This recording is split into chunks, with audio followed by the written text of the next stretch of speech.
Well, here we are, finally. We've been trying to do this testimony for a couple of weeks now, and it seems like everything from technology to not feeling good, just kind of getting in the way. So I'm really happy we get to do this today. It's Sister Brittany Dease. My wife and I think that she is incredible. She sings and just really ministers to the church body and to the church, and what a great addition she's been, to the Faith Apostolic Church of Troy. So here we are in Survivors Talk. We're going to just talk, have a conversation about your testimony and about just some great things that God's done in your life. So if we just want to start with prayer, and then after that, we'll kind of get into it, okay? Okay. Thank you, Lord. I love you, and I thank you so much for today. I think you have given us time to be together. I just ask, Lord, that you would just have your way, God, that you would just use this time, that we would have just to minister to anybody and everybody, that whoever's supposed to listen and view this video, this testimony, God, I just ask that it would find its way to that person, to their ears, to their life, Lord. Bless our time together here. Lord, I pray that you just give us a little bit more time than 40 minutes. So, we believe we're going to do great things today. We love you. We appreciate you. And we do everything in Jesus' name. Amen. Well, it's my first time doing this, so thank you for being a guinea pig. But we just want to kind of get into it. And, you sent me your testimony that you wrote down, and I read it to my wife and had me in tears. I didn't know a lot of those things about you. And it helped me just to kind of have this newfound love for you. We know each other, but not well, and knowing somebody's testimony, knowing what they've been through and their struggles, you connect to that. And so I appreciate you wanting to do this. I appreciate you, being vulnerable and sending over some things. So just wanted to get into it. And one of the things that really kind of stuck out to me was that around the age of 9, you had just some good things, some bad things, that were going on in your life that kind of led to some other things. So at 9, what was going on? What kind of happened? Where were you at? And, that kind of stuff. So at age 9, I was basically kind of in the middle of, my parents were separating. They weren't divorced yet, but I came home one day, and my mom wanted to talk to me in the kitchen after I got home from school, and she had said, Dad and I are getting divorced. And for me, at age 9, you would think, you don't really know anything about what that means. But I had a friend who had actually had their parents were divorced too. So we were a little close at the time, and I saw what it was like with her and everything, and I knew what that was going to mean, that one of us was either going to live with the other parent, or I knew it was very a messy process. And I remember just kind of not knowing what to think. I ran out of the house and completely ran down the street. And my dad actually was the one that came after me, and just kind of fell right on a rock right down the street and just started sobbing. I didn't know what to do. I didn't know what to say. I wasn't talking to the Lord at that point. And I just was, there was nothing I could do. All I was doing was crying. My dad came after me and had said, we're going to get through this. And that was the first time I had ever saw my dad cry. Wow. And I was very emotional. I remember in that moment that I started getting very angry with my mom. As a big daddy's girl, because I'm the only girl. I have 2 brothers that are both younger than me, because I am the oldest. And I remember, because of my dad being the one coming after me, it kind of built something up where it was just like my dad. I was very, very close with my dad growing up. Very close for the 13 years that I had him. Very close. I talked to him all the time about very, very personal stuff and everything. He was the person that I talked to. So at that point, I just kind of in that moment had turned all of my anger and everything in that moment toward my mom. She was the one that told me about it. She was the one that kind of initiated all of it. And that instantly made me strongly dislike my mom at that point. And I kind of had to keep going with that, because when my parents did end up getting divorced, I lived with my mom. My dad lived out of his truck, and we would see him on the weekend, and at one point we would see him at church. And usually at church I would stay with him until we had to leave. But it was always my dad. I was always with him. Mm-hmm. And then there got to be points where, you know, I had such a rough relationship with my mom because we would constantly be bickering back and forth about, you know, my attitude, because I was a big brat at that age. Mm-hmm. And she knew it. I was a big brat. Yeah.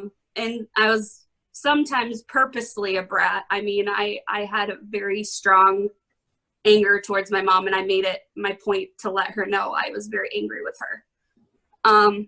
At that point, we kind of started trying to go to family counseling, because it got to be a really, really hard part where I was playing my parents against each other. And I would get mad at something my mom would say, and then I'd go back to my dad and tell him how much I disliked it. And of course, if you're going through a divorce, your parents don't like each other at that point. They love each other, but maybe not so much right then and there. Yeah. So of course my dad would hear everything I had to say and then go back and tell my mom exactly how he felt. And it just created problems. It created a lot of problems that I was the cause of. Yeah. And I did it on purpose.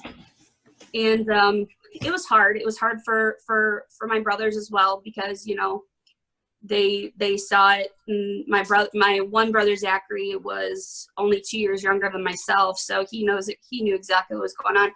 Caleb, on the other hand, didn't really understand too much because he was so young.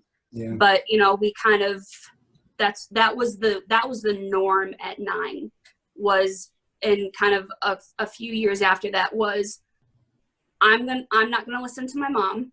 I'm only gonna listen to what my dad says and do what I want to do. Yeah. And I had been born and raised in church my whole life.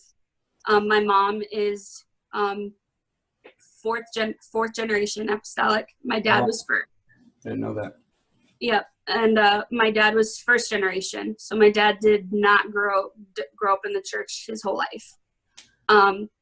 His whole life was a testimony as well, you know, with him being an alcoholic and everything. Wow. Most of his teen years and everything. And I remember hearing about, you know, some things that he had went through about, you know, even struggling with alcoholism, and one night being at the church and completely healed his esophagus, because his esophagus was so eroded from all the alcohol that he drank.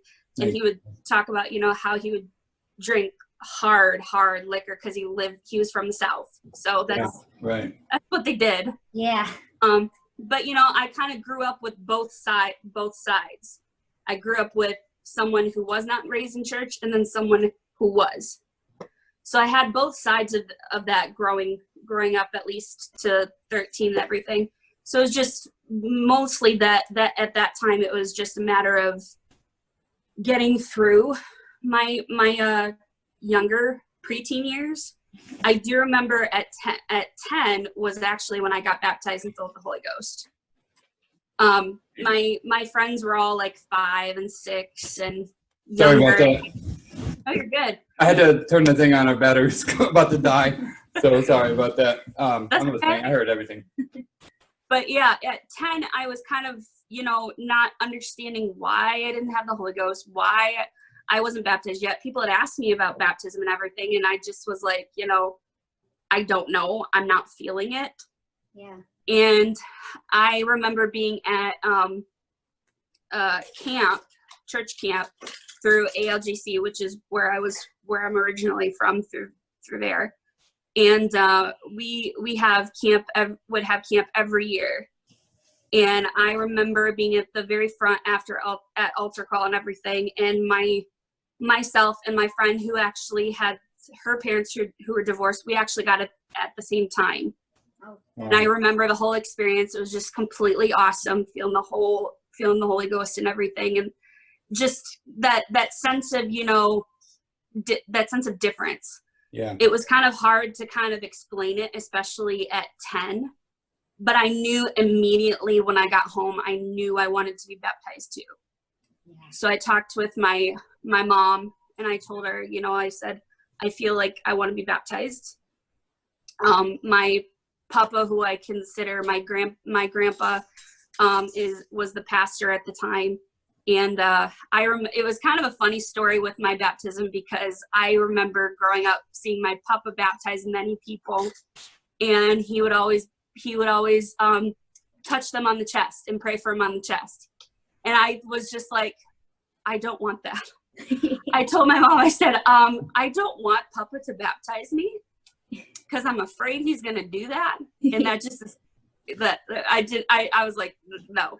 Yeah. So I told my mom, I was very close with my Uncle Stephen growing up, which is my papa's son. Mm-hmm. And I said, I want Uncle Stephen to baptize me and everything. And of course he automatically was just like, yes. But he also was wondering why too, because they were wondering why. And it was just this whole funny story, because it was just like, of all things you think about, why would that bother you? And I don't know. It's just one of those things. So every time I think about my baptism, it just comes up as a great day, but also a funny time. It's funny how when you're younger and as a child, you think of just the craziest things, So, so let me ask you a question. So going through this divorce, I went through the same thing. Like I was, I think 7 or 8, so I was real young too, and I was the oldest and had 2 sisters. So I know, it's hard during a time, and you do everything you can to try to bring them together, but then you feel like, oh, that's not going to work. So now I got to kind of play both sides. So I get that. I understand that. Yeah. So even though that you had this thing going on in your life, you were still thinking about baptism, still getting Holy Ghost. Did you not blame God? Did you not say, God, I'm not going to do this because you allowed my parents to, get divorced? Were you having those thoughts during that time? Not necessarily. Both of my parents encouraged me in the Lord, because even though it was a rough time, both of my parents, that was still the number one thing to my parents, was making sure I had a relationship with the Lord. Yeah. That was, if anything they could instill in me, that was what they encouraged me to have, was a relationship with the Lord. Wow. It wasn't at that point, it wasn't like, one-on-one conversations with the Lord or anything. It was just a matter of following my parents, being obedient, that they wanted me to have a relationship with the Lord. So I made it my point to want to go to church, want to be involved in kids choir at the time, which was what I was involved with, was kids choir. And it just was that for me. My parents drove me to church and everything, but at that point it was more of a, I wanted to go to church because that was my safe haven. Yeah. It was where I knew I got to see all of my church friends. I knew I got to see all of my family. And it was just, that was what I would call my happy place. Yeah. I knew everything was completely fine. There was no arguing. There was nothing going on when I was at church. Yeah. Well, that's really good. Yeah. I know for me growing up, they'll go to my dad's on the weekends. I lived with my mom, and there'd be fights, and you'd get upset. You see your sisters, and I wanted to protect my sisters. It's such a traumatic thing that nowadays seems so, accepted, but then I don't think people really realize how hard it is on kids, and I wasn't raised in church. I didn't have parents like that at the time that wanted to instill that in me, but when you said that you had another friend at camp that her parents were getting divorced, I think it's amazing that at such a young age, God still brought you somebody that, was your friend that was going through something similar, and you guys bonded over something so traumatic in your life. But instead of sitting there and, making the worst of it, you guys said, I need the Holy Ghost. I need to get baptized. I need to know more about God. And I think that's amazing that you were choosing to do that, because you could have easily have said, God, I don't care what you're going to tell me right now. I'm done with this, because, I should have, grew up in this, my parents, this and that. And, you easily could have blamed God, but it was your parents' choice, to do these kinds of things. So, I really give it up to you for that. But also, how awesome was it for Lord to bring somebody, with you that kind of, help you along. And are you still friends with that girl today, or? I am. She actually lives right down right 2 doors down. That's awesome. Yeah, that's really good. So you finally, you got baptized. Did you get the Holy Ghost? Did it happen at your home church, or, how did that happen? Camp. Oh, camp. You got the Holy Ghost at camp? Yep, I got the Holy Ghost at camp, got baptized at my home church. Did your uncle baptize you? He did. Oh, good. Yeah, I know him. I know him actually. Seen him like a few weeks ago. He's a great guy. So, so I don't know everything about your testimony, but there's some things that I think would be so great to bring out that I know is probably hard to talk about. But I don't really know kind of like the order in which things went for you. So after you got the Holy Ghost, after you got baptized, what was next? I mean, what happened in your life? So that all happened between 9, 10, and 11. When I was 12, I started getting kind of worse with my mom. Having lots of conversations with her and everything, and it kind of started escalating even more. We were having a rough time with getting time to see my dad, and it just kind of kept getting worse between all of us together. My dad started getting sick, and he was having problems with blood clots, and actually he was living with my cousin at the time, which was his nephew, that actually came up from Louisiana and lived with him, and my dad was actually able to help save my cousin and get him into church and everything. Wow. And That's he's amazing. Doing phenomenal with his kids and his wife still at my home church. But he was living with my cousin, and he kept having issues with blood clots. They didn't know why. He was in the hospital a couple times, and I remember one specific time him going into the hospital. We talked to him on the phone. We went and visited one time before that. I had just turned 13 in September, and this was kind of all between October and December that he was kind of in and out of the hospital and everything with all of this blood clot stuff. And in December, he went into the hospital for blood clots again, and they were going to do a procedure on him to put a stent in, which I'm still a little unsure what it does. I know it catches blood clots. My brother would know more than I would, because he works in that kind of stuff. But he had one put in, and he was going to be coming home a few days later. The Saturday on December 16th, 2006, we were getting ready, me and my brothers, to go to the movies with my grandma, my mom's mom. And I remember getting a call from my papa and my grandma, which are also the pastors at Grace and everything. Mm-hmm. So I remember getting a call from my papa saying, Brittany, you have to get your brothers ready. Your dad's expected for the worst. Well, I kind of at that point was like, what? Because I'm like, he's supposed to be coming home today. Yeah. I didn't understand. I kind of didn't understand, but having a mom as a nurse, I knew expected for the worst meant he was going to die.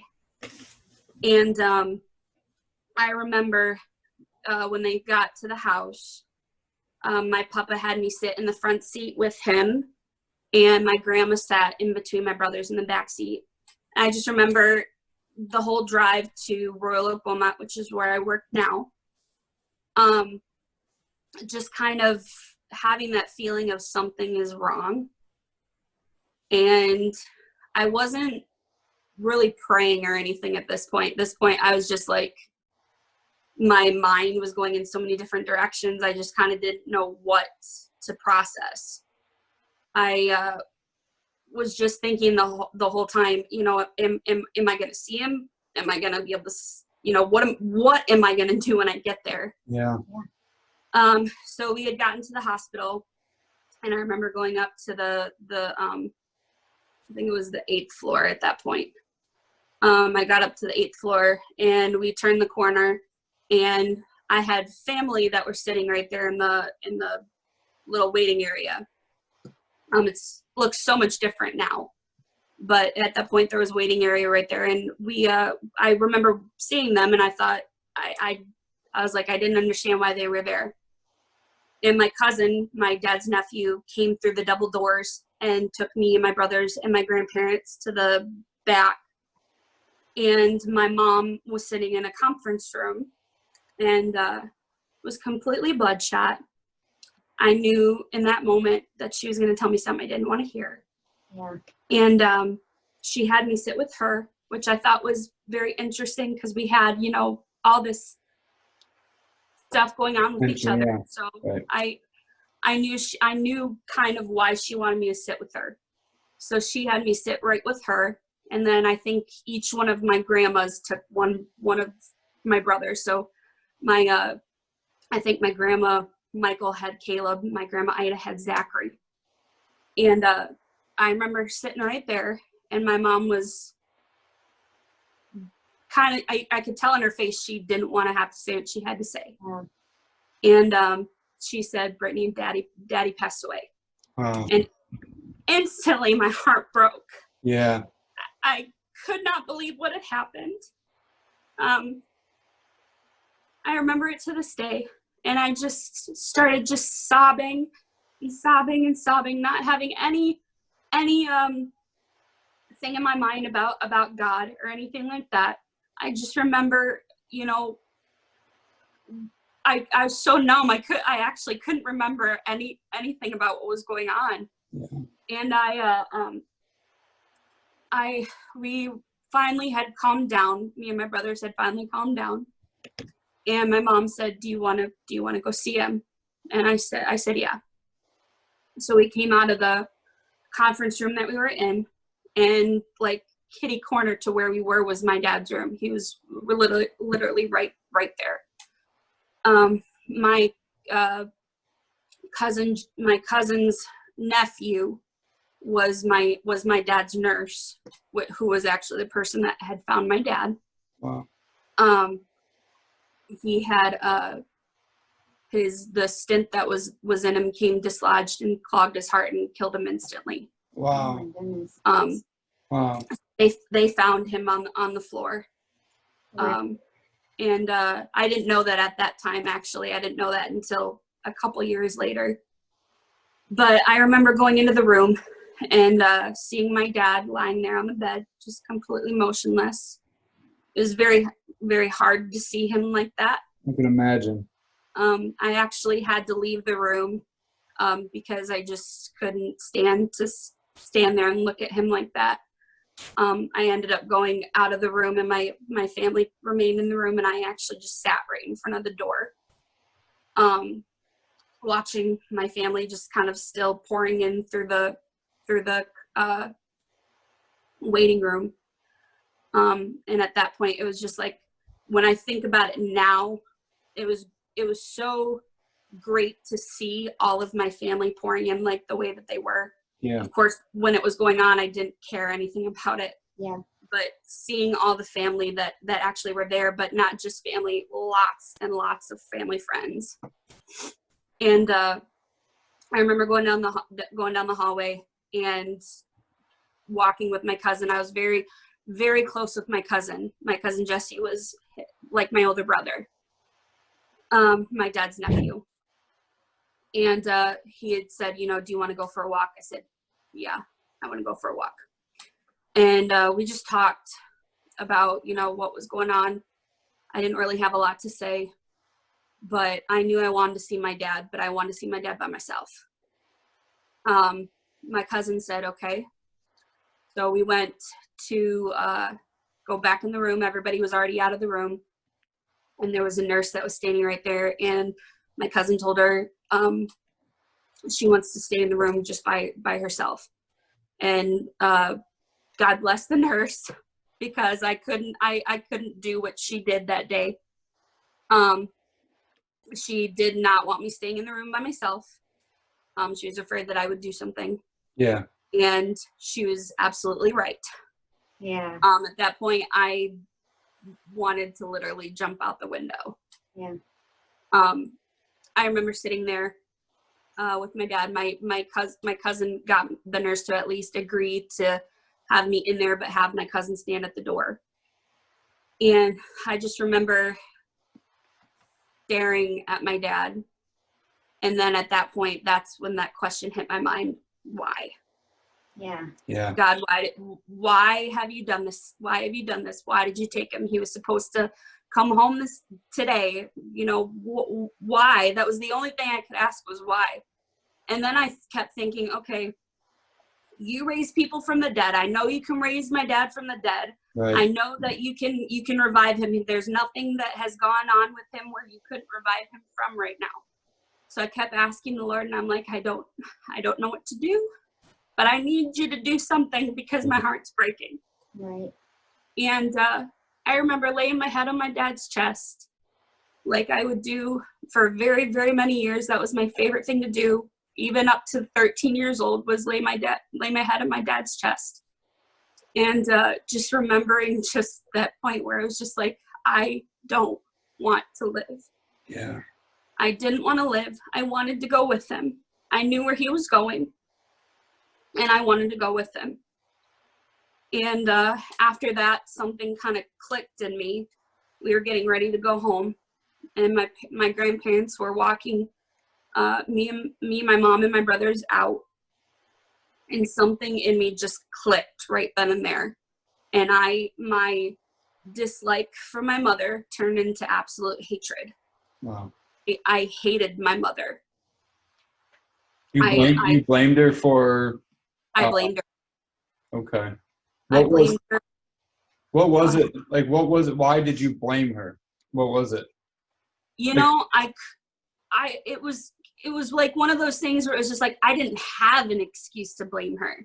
Okay. I just blamed her because of how badly I was hurting, that I wanted to blame the only person that I knew I was already having problems with. Yeah. Was her. And I also had in my mind, you know, if we were together, we would have seen our dad more, and maybe we could have got him help sooner. Yeah. Yeah. But all of it ended up being accidental. The whole experience with my dad's death was accidental, and there was nothing anybody could do about it. Yeah. But at that point, I just remember that, like, that flip of being sorrowful and then walking out. I started arguing with my mother, and I hated her from that very moment. Wow. I remember my grandparents actually telling me to calm down, and my mom actually telling me to knock it off, because I was so mad. Yeah. After that, I don't have a lot of memories after that. It's just like one of those things where it's all just kind of blank. But that was that whole process. I didn't even go back to school, I think, for 2 weeks after that. My brothers and I were just kind of at home, and then really after that, I have no memory of what happened after that. So you obviously you're still living with your mom after the fact, and so, you know, after your dad's like funeral, and kind of coming to grips with the passing of your dad, did what was your mindset like? So you were probably still arguing with your mom, still having like a great deal of animosity between the two of you, and I'm sure that it was probably so hard and awkward for both of you guys. I couldn't imagine being in that situation. But what did you do that you were just like, this is done, it's happened, there's nothing I can change, I can't do anything about this, I can't bring my dad back? Did you dive more deeper into God? Did you walk away from him? I mean, was there certain things that you just started changing, good or bad, in your life? Well, during that time frame, I was starting youth praise and worship, and I was also on the praise and worship team on the adult choir.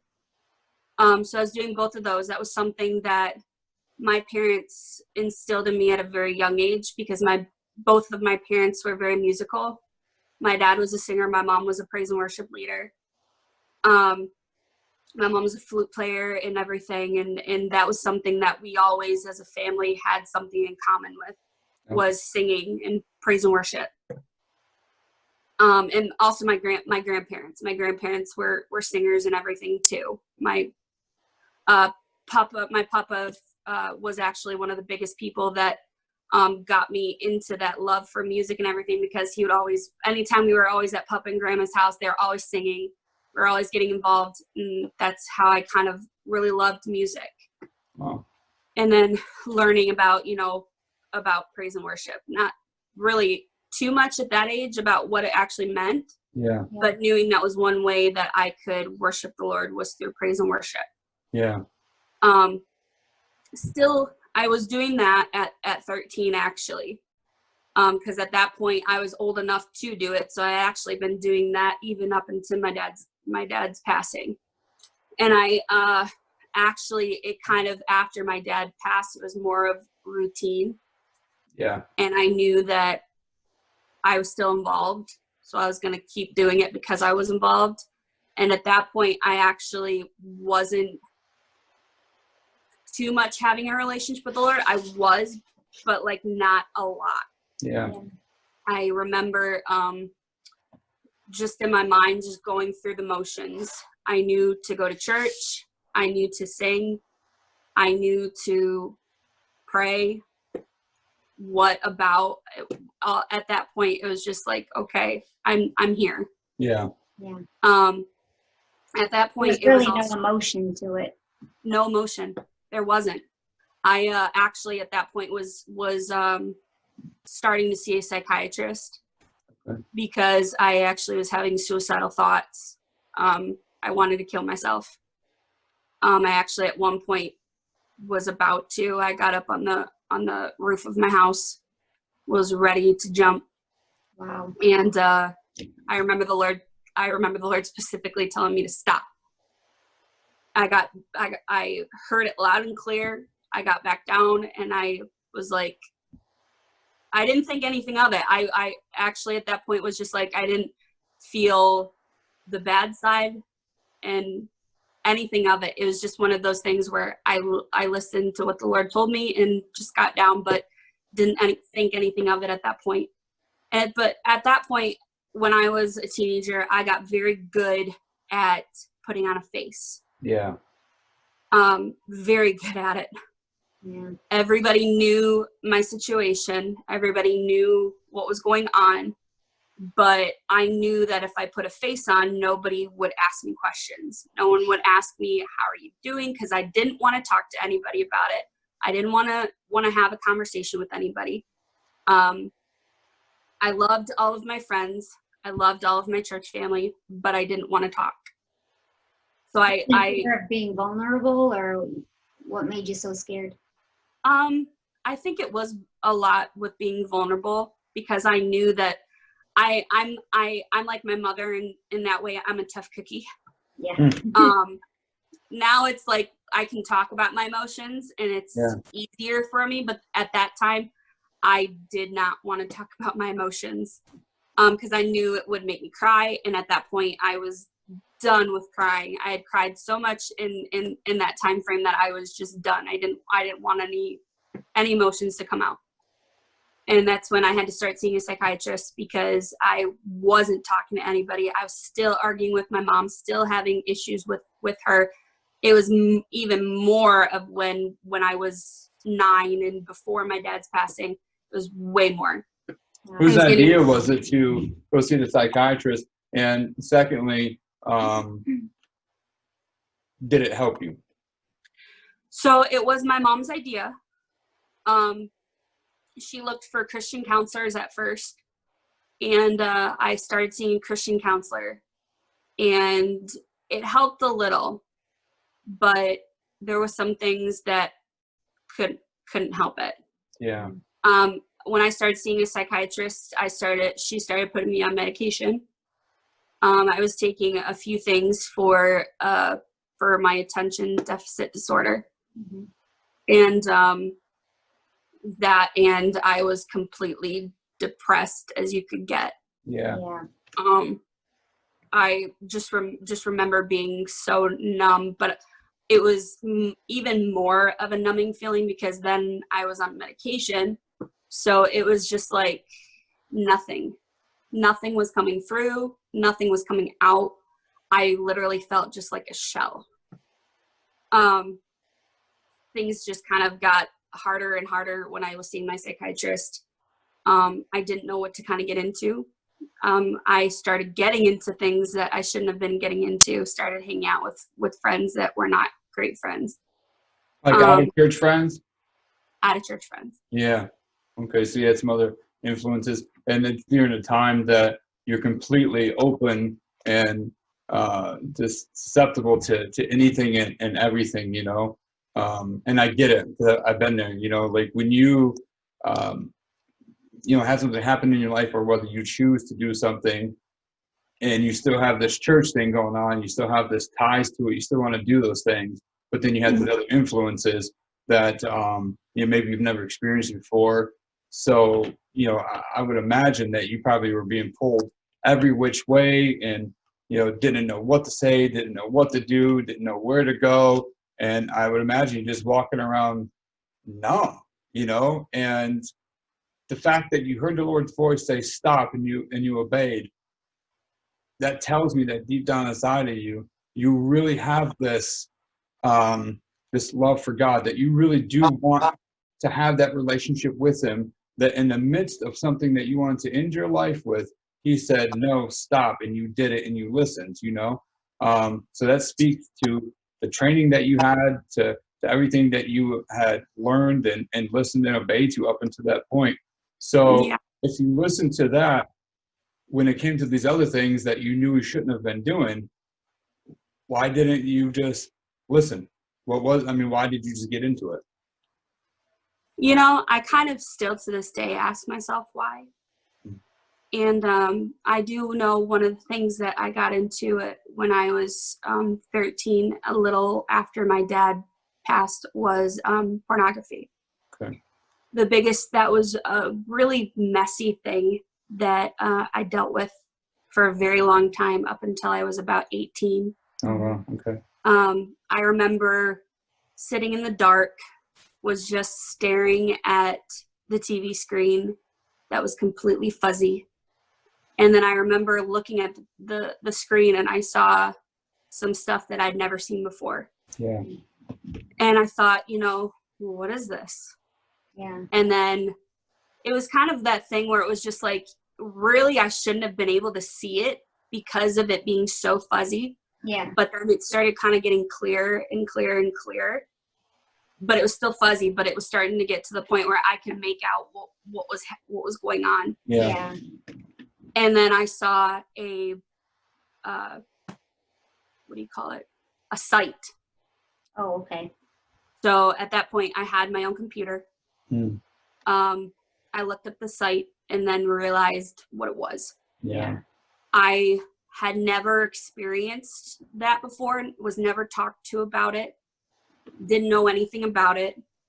So at that point, I was just curious about what I was seeing. Yeah. And then curiosity became a thing where I started watching it every day. Just, it became a lifestyle.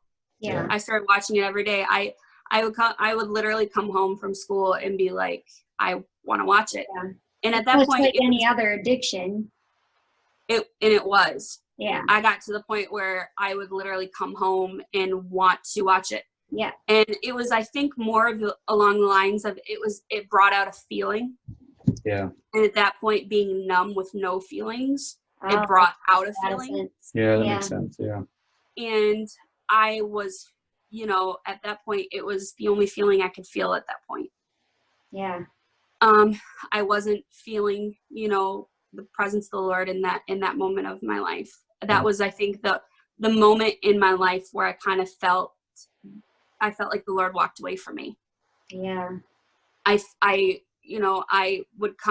would end up watching it, and there would be times where, my mom would catch a glimpse of what I was doing, and I would get in trouble. Yeah. But I would lie. I got very good at lying during that point of my life. Yeah. Because I had to lie about what I was watching, because I knew if I told the truth, she'd take it away from me. Yeah. Yeah. Wow. And you had to protect what you were at the time not realizing, but falling in love with, because that's what it was for me, addiction. Like I was protecting it with lies, and eventually I would, hurt my wife and, hurt people close to me, and they would take it personal, but I wasn't trying to hurt them, but I was trying to protect what I was falling in love with. And while I'm falling in love with this, falling out of love with the Lord. And so what I viewed as him walking away from me was quite the opposite. I was walking away from him and, blaming him for allowing me to get into this situation. And, maybe I can kind of see there's such a relation between you and I in that sense that you had something that you could blame him with, but here you are making the choice to do that, So, I mean, looking back on that time, could you say that that's accurate, that you were the one walking away and he actually was not the one? Yeah. I mean, and there was something in me, it was a very faint at that time, where it was just like, I truly did love the Lord. Yeah. And it hurt because I knew it was hurting him. Yeah. But I had such that want and desire for that thing. Yeah. That it kind of was more than my love for the Lord at that point in my life. Absolutely. Yeah. And I just remember, it also was creating something in me that I couldn't get past what was going on between me and my mom as well, with the whole, bickering back and forth and arguing and getting, into situations just with her and I. It just was like, it was hard. I remember at 15 being finally, my mom, I love my mom. She just, God bless my mom for praying for me through every single bit of it and still loving me at that point. Because I remember at 15, my mom and I were at our wits' end with each other. I remember being called into the office with my papa, who was my pastor, and a few ministers, and them talking to me about emancipation. And I didn't know what that meant until my uncle was explaining it to me. And something in me just kind of clicked, because I'm like, I didn't know that emancipation meant I would literally be on my own. Yeah. And I loved my mom, even though I was being awful towards my mom. I loved my mom. Yeah. And I think a lot of that had to do with the Lord, Yeah. because I still love my mom. There was things that I knew I could not go beyond.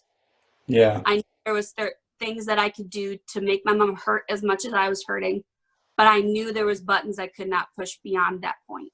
Yeah. My mom was was always telling me, about, how it says in the Bible, obey your parents so that your life will be prolonged. Mm-hmm. And it's true. It's so true. Yeah. Because even though I wasn't obeying my mom at that point, Yeah. the thing she strived more than anything for me was to make sure I had a relationship with the Lord. At that point as a teenager, it wasn't as strong, but it was there. Yeah. Because I remember going through that time of my life of watching all of that junk and stuff in my life, that I could feel a sense of like a tug. I could feel a tug in my heart. Yeah. And I could feel that, you know, the Lord was trying to pull me out of it, and I was trying to hold on to it so tight that I didn't want to let go. Yeah. And I just remember being at the altar one time and feeling that tug so strong that I was just like, why? What is it doing for me? Why am I watching it? Yeah. Why can't I let go of it? And I just remember just in having that moment at the altar, I loved the Lord so much that I had to let it go. I had to tell the Lord, you know, I love you. And it kind of, at that point, it was kind of turning into a condemnation instead of a conviction. And I think that's why the Lord was tugging so hard, because he knew that if I did go into that sense of condemnation, I probably wouldn't have came back out of it. Yeah. I probably would have walked away from church. Yeah. And walked You away were from going through all of that, you know, depression, the pornography, all of the suicidal thoughts. You know, did going to church or people checking on you, just maybe your mom, you know, encouraging your walk with God, did any of that get on your nerves as a teenager? Or it actually, it didn't really get on my nerves. If anything, it helped me get through every day. I remember countless times doing things I shouldn't have been doing with either, you know, the pornography stuff or, you know, other things. That I remember going downstairs many times to my mom's room, and I could hear my mom praying in her room for me. I could hear my mom speaking in tongues for me. Yeah. And that was so special to me, because I felt horrible for how I was treating her, but I couldn't get myself to actually let her in.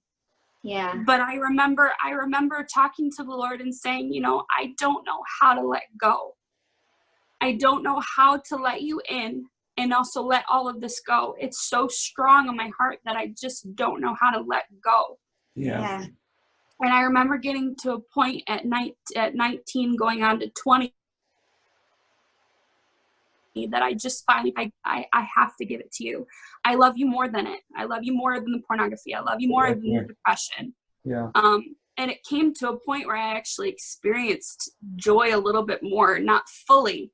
Yeah. I actually didn't experience full joy until I actually came to FACT. Wow. And I've only been at FACT for 5 years. It actually got to a point where when Pastor Walker had started teaching about forgiveness. And at that point, I was having a better relationship with my mom, but not as good as it could have been. And then Pastor Walker talking about forgiveness and about true forgiveness, because I've always heard forgiveness my entire life. Yeah. But to hear him break down true forgiveness and be able to go back to my notes and everything about, you know, forgiveness is not just for that person, it's also for yourself. Right. And the levels of forgiveness too, on how you have to release that person that you're trying to forgive to the Lord. Mm-hmm. And at that moment, I remember it being one of the prayer meetings that we had. In that moment, I was thinking about the things in my life that I needed to forgive. My mom being one of them. And I remember kind of praying, and the Lord was starting to speak to me and said, "You have to forgive me." Yeah. Wow. Yes. I know, isn't that crazy? I know. For people who don't understand that, being that God is blameless, he's sinless, like, you know, he doesn't do wrong, because I had to learn the same thing. And Sister Walker taught me this, and it was when she said it to me, I'm like, are you crazy? Because, like, you know, but it put it in perspective, because it really, like, allowed me to see that, like, well, here I am blaming God, and here I am saying, well, you caused it all. But then when it came down to forgiveness, it's like, well, forgive him for what? So it's like, it really just put two things together and helped me to understand, like you said, about forgiveness. And it's hard, because how do you approach forgiveness when it comes to the Lord? Like, what do you say? How do you approach somebody that didn't do anything wrong, that you're bringing everything that you did wrong, all of your anger, all of your emotion, you know, the sadness, everything that you had, and and Mhm. 4 choices, and you need to say, I forgive you for all of this. Like, how do you go about that? Because that's,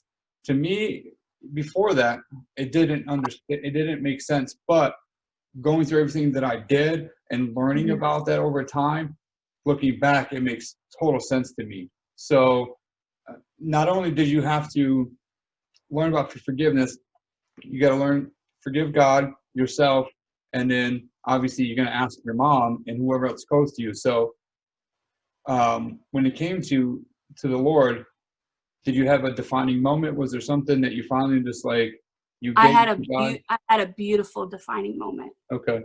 I, in that point, learned how much the Lord had loved me, Yeah. because that was something I struggled with. I kept thinking the devil was so good at getting me to think about things in my life, and still Yeah. tries to do the same thing today, Right. because I can't undo what I've done. But by asking for the Lord's forgiveness, it's under the blood, and that's, I don't have to worry about it. Once it's under the blood, it's gone. But he can still try to bring up my past. Yes. And That's why he says that, he's the accuser of the brethren. Yeah. and at that moment, I had a really hard time learning about the Lord's love towards me. It actually, I remember a moment when we were having prayer meeting, and it was a defining moment for me, not just with the Lord, but also with pastor, Mm-hmm. because I grew up with having family as my pastor, Yeah. which was great. I am who I am today because of my family being that leadership in my life. Yeah. But then that transition from grace to fact, I loved Pastor Walker and Sister Walker, but that moment actually stood out to me more. I remember praying at towards the corner, on one of the sides of the church, Mm-hmm.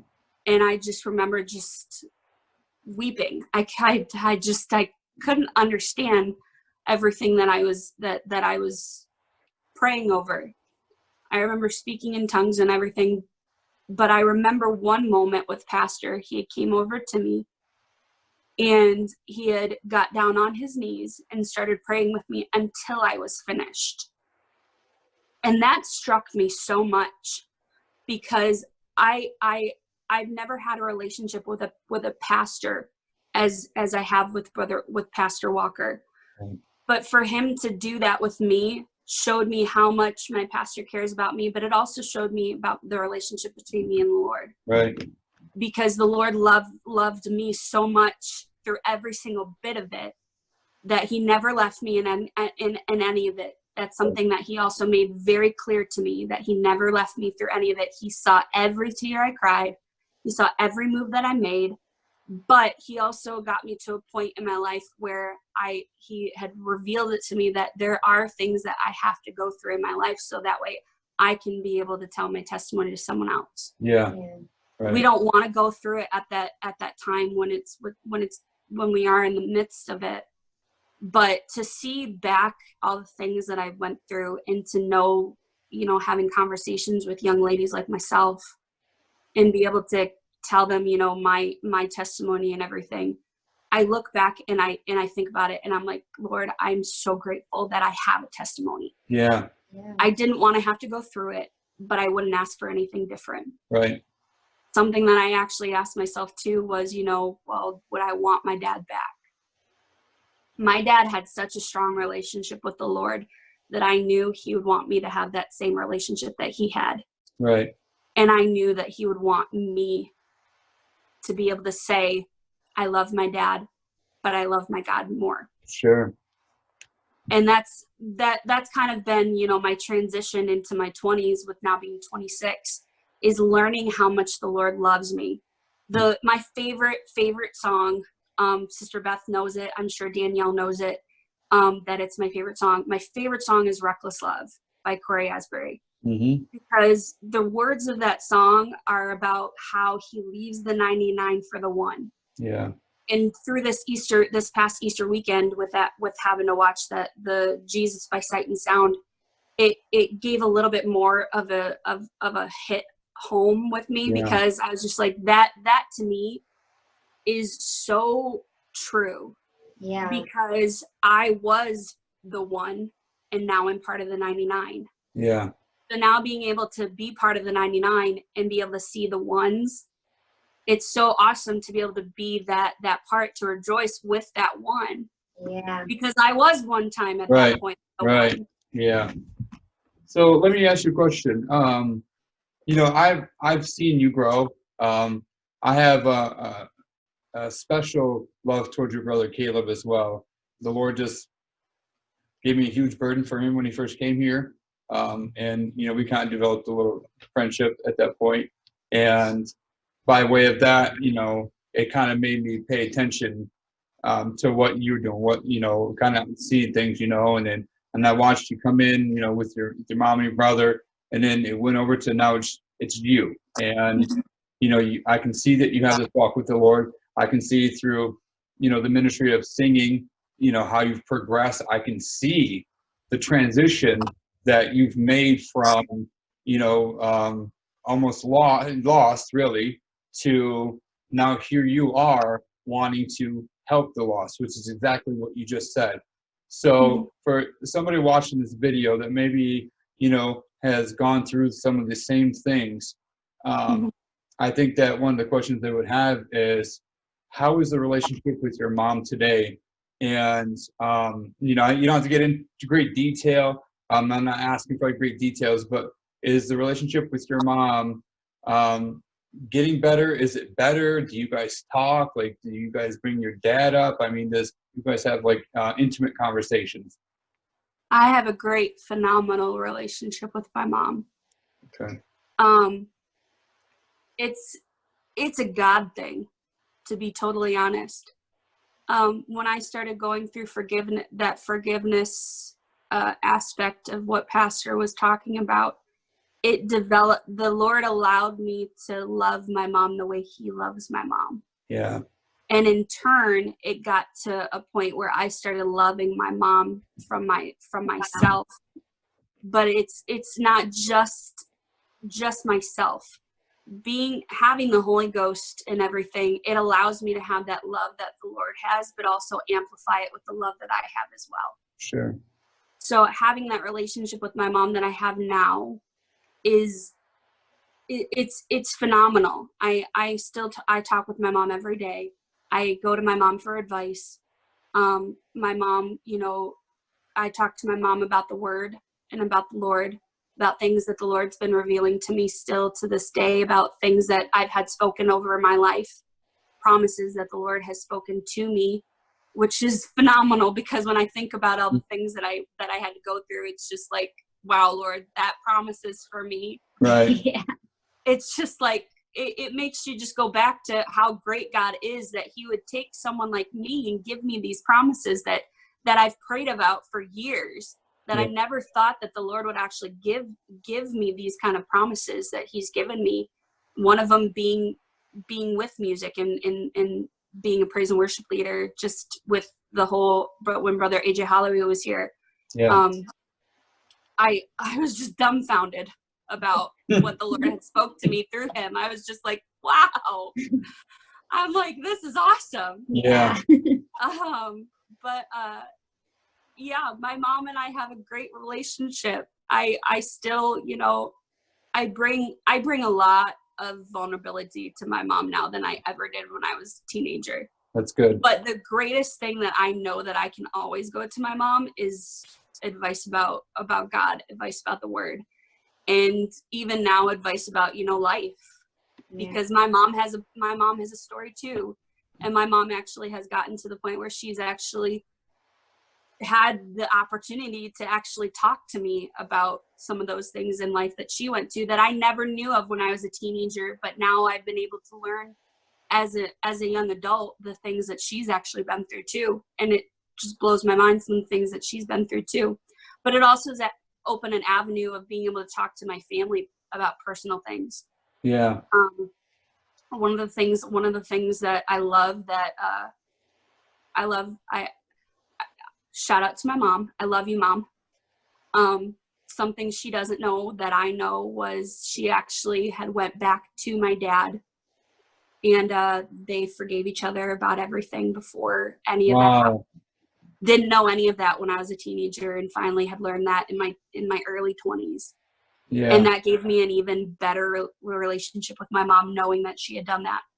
I But there think was- that if you would have known that at the time, I don't think it would have had as much of an impact as it does now, because you just wouldn't have understood that, you know? Yeah. And I get that too, because, you know, my mom and dad, they've had their moments, you know, to where they had to go through all that and forgiveness and things like that. So, but at the time, you're just so full of anger. You're so full of like confusion and you know, everything else that you, and then everything you invite in. So it's like, you wouldn't even better want to understand that. So, you know, it's great that you brought that out, because it's very important that people, when they see your story, that they see that the forgiveness and things that come after is not just a one-time thing, but it's a progression. And the more that you get to learn the insights of things, the better it's helping you to understand and forgiveness. And, you know, I'm sure that like it helped you look at your mom in such a different way.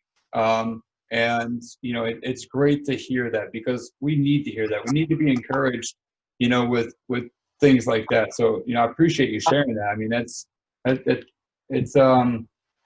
a great thing. So, yeah.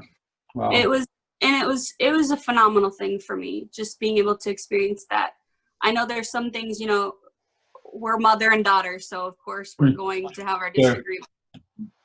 So it's not perfect. Yeah. It never will be. Yeah. But as far as having a great relationship with each other, yeah, we have a great relationship with each other. And it's awesome because, you know, she's helped me in so many ways that I could never have done for myself. One of the biggest things that she helped me was being able to move out on my own. And I was not ready for it at all. It was the scariest moment of my life. Yeah. And I actually was a little bit upset with having to move out at that point. Yeah. But when I look back at it too, my best moments with the Lord have been in the past 4 years that I've been living on my own, because I've had a close relationship with the Lord where it's just me and him. Yeah. And my mom, I believe my mom knew that too, when she was helping me make this transition with my brother and everything, that I had to be on my own and be able to have that moment to where it's just me and the Lord. Yeah. My mom My mom now lives in Mississippi. Oh, she does. I didn't know that. She does.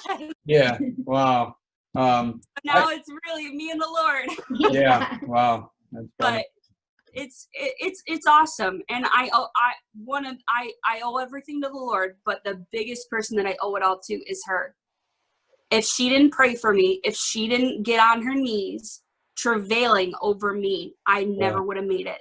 I never would have made it without a mother that is constantly praying for me, even in the midst of all of the junk that I was creating with her. Yeah. And something that actually just popped into my mind too. My mom actually and I had a deep conversation one time where my mom actually had asked me to forgive her. There was nothing I needed to forgive. Yeah. But we had that moment where it was just like we came to a point in our relationship where it just all cards were on the table. Yeah. And to be able to hear that coming from my mom and knowing that a lot of it was me, but for her saying that to me was just unbelievable. Yeah. I never would have expected that to come out of my mouth, nor did I want it, because that's something that, you know, parents don't have to do. For me, what I've had to learn is parents do things because they love you. Yeah. And at that point in a kid's mind, we don't understand the things that our parents have to do for us. Yeah. But having her be able to kind of let the reins loose just enough to be able to understand having that relationship with the Lord was most important in my life. allowed me to be able to have that relationship with the Lord, because the thing for me, I had to have a relationship with the Lord during this whole thing. It wasn't as strong. And there was a lot of times where I didn't include him, but I knew better. Yeah. And I knew that the Lord was listening. Even though I wasn't giving him those keys to my heart, letting him sit on the throne of my heart. Yes. I still knew that I loved the Lord through all of it. I knew that I could never walk away from him. I could never imagine walking away from him. Even to this day, it just surprises me about it all, because I'm just like, Lord, all of these things that, you and I have walked through together, I cannot believe that I never did walk away. Yeah. And then he started revealing things to me about, the times that I was speaking out loud. I was speaking to him. As a kid, you kind of think you're talking to yourself. Yeah. And you're not. You're talking to the Lord, whether you like it or not. You're talking to the Lord. Yeah. And that was something I never understood as a teen, and started realizing when I got older that, I wasn't talking to myself. I was talking to the Lord. Yeah. And that's what kept me going, was knowing that I was still having a conversation with the Lord, but I wasn't fully aware of what kind of relationship that was. Yeah. But that's something so great about the Lord, is because we experience him in different levels. And at that point, it was a level of just walking day by day, getting through each day. Yes, I stumbled. Yes, I fall, but still getting right back up. Still, doing my norm, which at that point, going to church, making sure I was at church, all that was my norm. I knew that I had to go. I knew that still was my safe haven. But knowing that I still had, to do it, I still did it for myself. When I look back, I still did it for myself. And I did it because of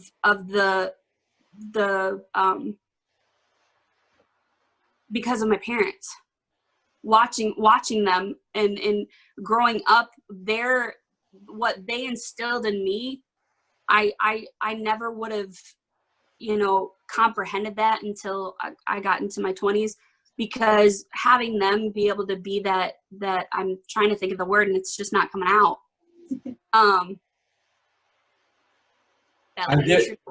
I get what you're saying, because, we have, two teenage kids and two younger ones, and we talk often about, I hope we do enough. I hope that we teach them enough. I hope that, the things that they not only hear from us, but that they see from us, good and bad. My kids, they know what I went through, and, what we all went through. And I want them to have the same exact, outcome that you're saying, that I look back, I'm drawing from this. I'm still getting, they're my point of reference from, when I didn't know who God was or what God could do for me. I remember what I saw through them and from them, and, what they would tell me. So I want that same thing. So I understand that. So, but I have a question, or a kind of a response. So when you said that your mom came to you and said, will you forgive me? I think at that point, she had to do that to complete the process of forgiveness, but keep going with it, because even though maybe she might not have had, a lot of the guilt or whatever when it came to it, she understood what forgiveness was. And I think that if I'm wrong, tell me, but I think maybe from that point forward, that helped you get to the point to where, like, forgiveness had to come from everywhere, every which way. Just like sin was surrounding you, and temptation, like, forgiveness had to come in and be that barrier too.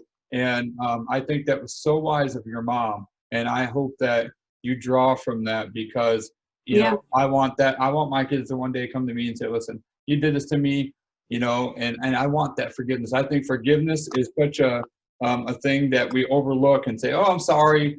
But there's so many things that come along with it that people don't want to kind of dive into, because, it's hurtful, it's painful, it's shameful, it's guiltful, it's all these kinds of things. But forgiveness draws out a lot of the impurities in relationships and friendships, and allows you to kind of reconnect and connect with that person on such a level that you wouldn't have had prior to that. So I'm glad that you brought that out about her.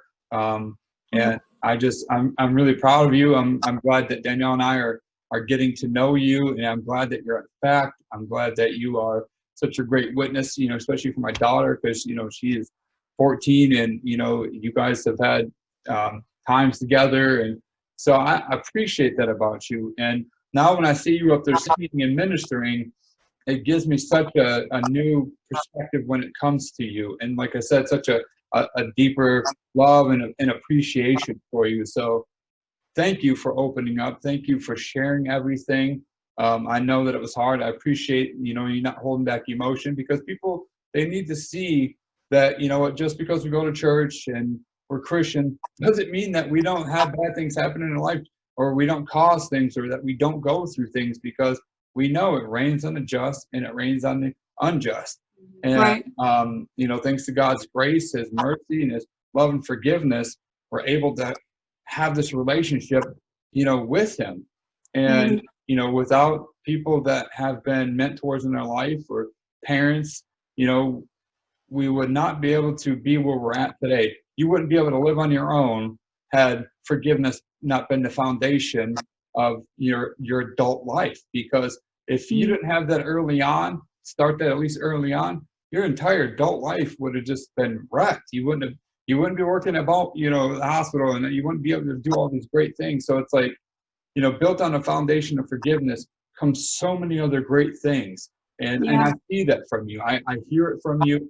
And like I said, I appreciate so much you coming on here and sharing. Maybe your mom will come on and share one day. I don't know. But it seems like your family has such a great, rich history of God and the things that you guys have gone through together, that it's such an amazing testimony. So I honestly, truly appreciate you, and thank you so much for coming on here. And like I said, we're going to put this out on YouTube, so we have your permission? Yes. Okay. Do you want to say anything? Or? I just want to say thanks too, because just like Eric was saying, seeing you up there in worship, and you're just so exuberant. Yeah. Looking at you on Sundays, I'm just like, she's really getting into it, Now I know why. Now I know that worship and praise is because of the love for God, that He brought you through all of this.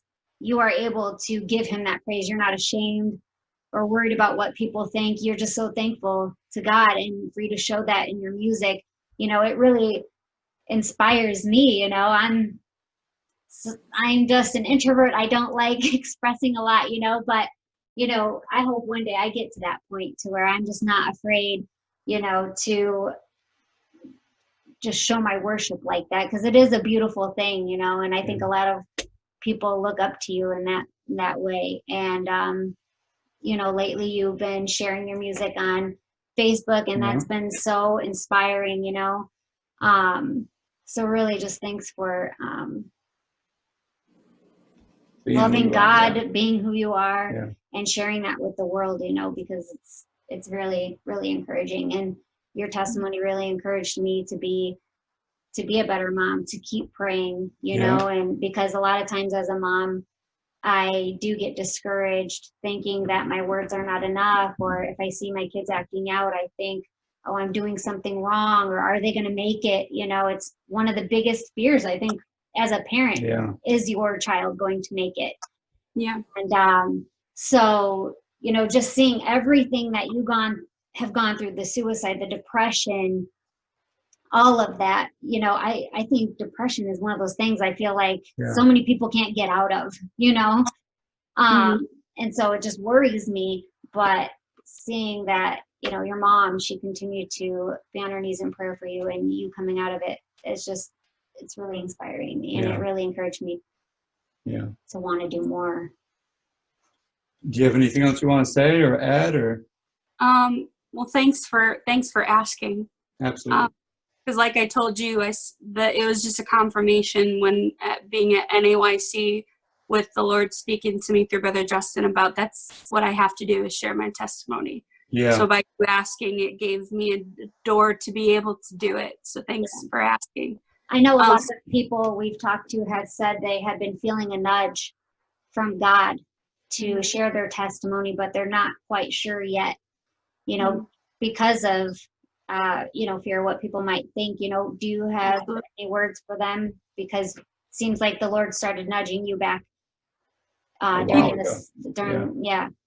He did, especially because, like Brother Eric said at the very beginning, where it was like we tried to do this and then something would come up, and I kept talking to the Lord. I'm like, okay, Lord, I'm getting a little bit more nervous about what I know to talk about, and what you want me to talk about. Yeah. But I kept going back to it and thinking about it, and life is messy. Yeah. Walking with the Lord is not perfect, nor does he want it to be perfect. He loves the imperfections.